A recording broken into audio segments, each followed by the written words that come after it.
হেই বন্ধুরা, আজকে আমি প্যারিসে গিয়েছি জুই কিনতে। এটা পেয়েছি, এই ছোট বলটা এই যে পানিতে ভিজে সকালতে উঠে তারপরে বড় হবে। আমি বলতে পারি না। তারপরে আমি দিয়ে দিব, আস্তে বার করবো, আস্তে আস্তে আস্তে আস্তে। হ্যাঁ, একটা করে দাও, একটা করে দিব। এই যে দিয়ে দিচ্ছি। আসসালামু আলাইকুম এভরিওয়ান, সবাই কেমন আছেন? আজকে তো আমার মেয়ে এন্ট্রি দিয়ে দিয়েছে ইয়ার বলার এখানে। তাকে নিয়ে একটু প্যারিসে গিয়েছিলাম। সেখানে গিয়ে যে ম্যাজিক বলগুলো সে পেয়ে গিয়েছে, এটা দেখে সে অনেকটাই হ্যাপি। কারণ সে নাকি মোবাইল ফোনে দেখেছে ইউটিউবে এই বলগুলো নাকি বিভিন্ন কালারে, এগুলো পানিতে দেওয়ার পর অনেক বড় বড় হয়ে যায়।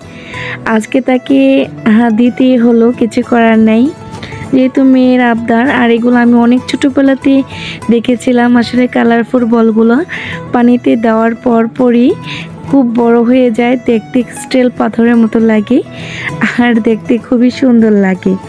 আজকে মেয়ের আবদারটা পূরণ করেই ফেললাম। সে আসলে এতটাই খুশি ছিল যেটা তাকে লাখ টাকা দিয়েও খুশি করা যেত না।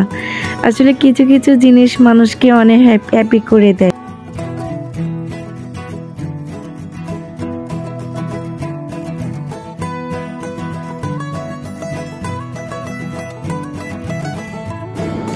এই যে বোতলের মধ্যে সবগুলা ম্যাজিক বল আমাদের ঢোকানো হয়ে গিয়েছে।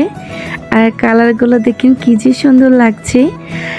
আর এই যে আমি প্যারিস থেকে এখানে দুধ নিয়ে এসেছি, তার সাথে কিছু ফ্রুটস। এখানে মেয়ের পছন্দের আঙুরটা নিয়ে এসেছি। এই যে দেখেন কালারটা মিষ্টি হবে মনে হচ্ছে, যেহেতু রোজা এখন তো বলতে পারছি না।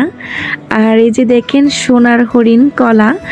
আজকাল তো কলার দাম এতটাই বেড়েছে যেটা এখন সোনার হরিণ বলে আমি হাকাতো করলাম।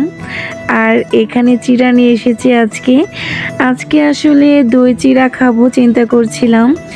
আর এখন ফ্রুটসগুলোকে আমি একটু লবণ পানিতে ভিজিয়ে রাখবো। এই যে দেখেন আমি আঙুরের উপরে বেশ কিছু লবণ দিয়ে একটু ওয়াশ করে নিব। একটু ভিতর দিকে ঢুকিয়ে দেওয়ার পর আমি এটা প্রায় 1 থেকে 1.5 ঘন্টা ভিজিয়ে রাখবো, তারপর ওয়াশ করে নিব। তাই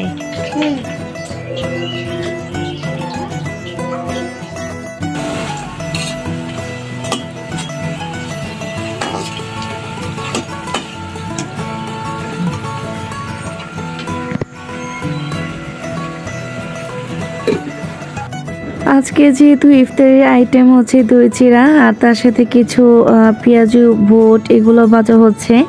আর এই যে দেখেন স্পেশাল একটা জিনিস, এটা হচ্ছে টিস্যুর যেই অবশিষ্ট একটা কাগজ থাকে, এটা দিয়ে মানহামনির বড় মামি তৈরি করে দিয়েছে। মানাকে কত সুন্দর লাগছে। আসলে মানা কিন্তু এটা হচ্ছে অনেক পছন্দ করেছে। আর এই যে আমাদের ইফতার আইটেমগুলো এখানে, এই যে পেঁয়াজু, আলুর চপ, বেগুনি, তার সাথে যে দই চিড়া খাবার জন্য কলা, কিশমিশ, খেজুর, আর হচ্ছে যে গুড়। আর এই সাইড দিয়ে হচ্ছে এই যে ডিপ্লোমা দুধটা আমি একটু ঘন করে জাল দিয়ে নিয়েছি। আর তার সাথে কিন্তু দইও আছে। আসলে মাঝে মধ্যে একটু হেলদি ইফতার না হলে কিন্তু আমাদের শরীরটা অন্যরকম ফিল দেয়। আর এইটাই যে আমার আম্মা দই চিড়ার পাশাপাশি এগুলো আবার করে নিয়েছে। এটা সবসময় হয় যখন একটু হেলদি ইফতার করতে চাই, তার পাশাপাশি আম্মা এগুলো তৈরি করবেনই, তা না হলে নাকি ভালো লাগে না। যাই হোক, যা যেটা ইচ্ছা খেয়ে নিচ্ছি। আর এই যে আমি মাছবি দই চিড়াটা আজকে খাবো, কারণ দই চিড়ার সাথে অন্যরকম একটা আনন্দ পাওয়া যায়, শরীরে শান্তি পাওয়া যায়।